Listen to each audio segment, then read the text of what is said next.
What is happening, everybody?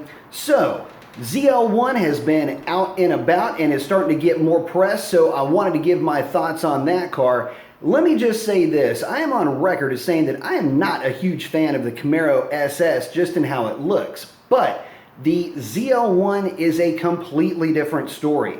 I didn't like that the SS just seemed a little bit pedestrian in a way. It didn't really set itself apart. To me, it just didn't look aggressive enough.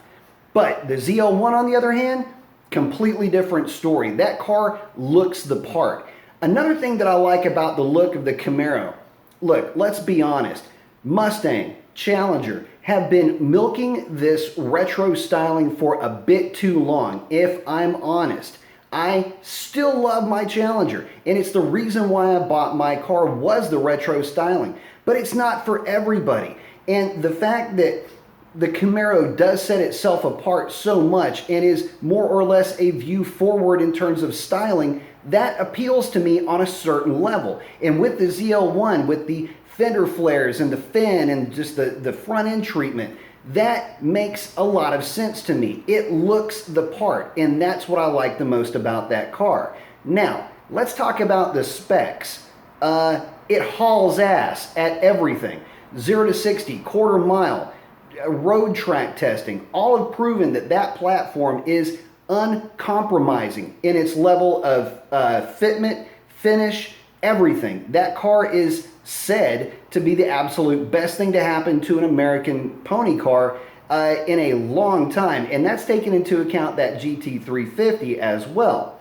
Now, I know it's kind of difficult to compare the two, but the Super Sport, by all accounts, is either beating that GT350 or is on its heels. So we've got to try to, I don't know, speculate as far as what the GT500 will do if it's ever released. Nice job, Ford. Why don't you just camp out and let everybody else do something and then release the GT500? I certainly hope that thing's got enough in it to kick the shit out of this new ZL1, because if it doesn't, you're going to have egg on your face. But let's get back to the ZL1. The main thing that I like about that car is that they have done an incredible job of putting more or less a bulletproof powertrain into that thing, at least in terms of the engine. Now, the 10-speed automatic, yeah, I don't know how well it's been tested. I know nothing about the rigorous testing that's been done to that thing, but I'm pretty sure that GM has done their homework. I don't think they would have put it behind 650 horsepower if it didn't at least pass muster. Just a bit concerned as far as how well that thing will take to modifications, because let's be honest, if the CTSV has taught us anything, it means that, I don't know, basically a credit card and a long weekend and you're well on your way to a mid 9-second car. Yeah, that's just the brakes. So, what about the rest of the car? Well, yeah, everything about that car is impressive, but it's still tiny. I mean, comparatively speaking, of course. It's the smallest of the group, certainly smaller than the Challenger, and a bit smaller than the Mustang, so that's got to be taken into account as well. But doesn't really matter. In this game, especially in the big horsepower supercharged platforms, it's all about power to weight, and it's all about that checkered flag. And if you get the win light, that's really all that matters.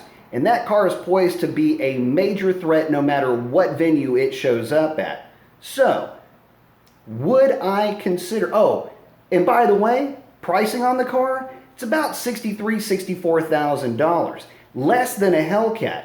I don't know what the GT500 is going to come in at, but I can tell you this, the GT350s were floating around, I think it was $57,000 to $60,000 the last time I checked anyway. So, yeah, it's a bit of a bargain to get 650 horsepower for just north of $60,000.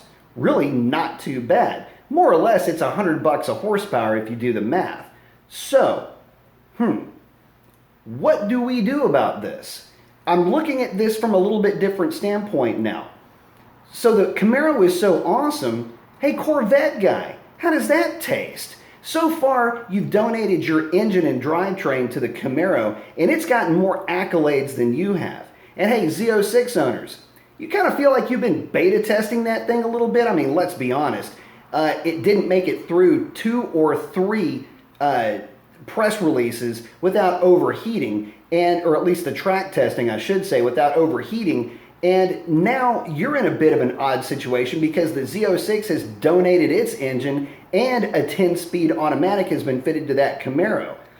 I gotta tell you, even though that Z06 may weigh 500 or 600 pounds less, that 10-speed automatic is gonna work wonders as far as getting that Camaro down the track. So yeah, not so sure. And as far as pricing goes, let me put it to you like this. If you're a Corvette owner and you rolled out with a fairly well optioned $55,000 to $60,000 Corvette once it was all said and done, how does it feel to have that ZL1 looming in the distance?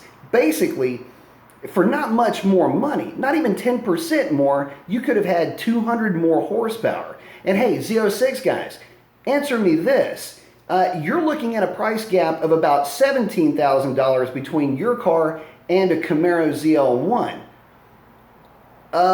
Does that kind of feel like you're getting a bit ripped off? Same engine, that car's getting praised while the Z06 has been getting just shy of being panned by the press.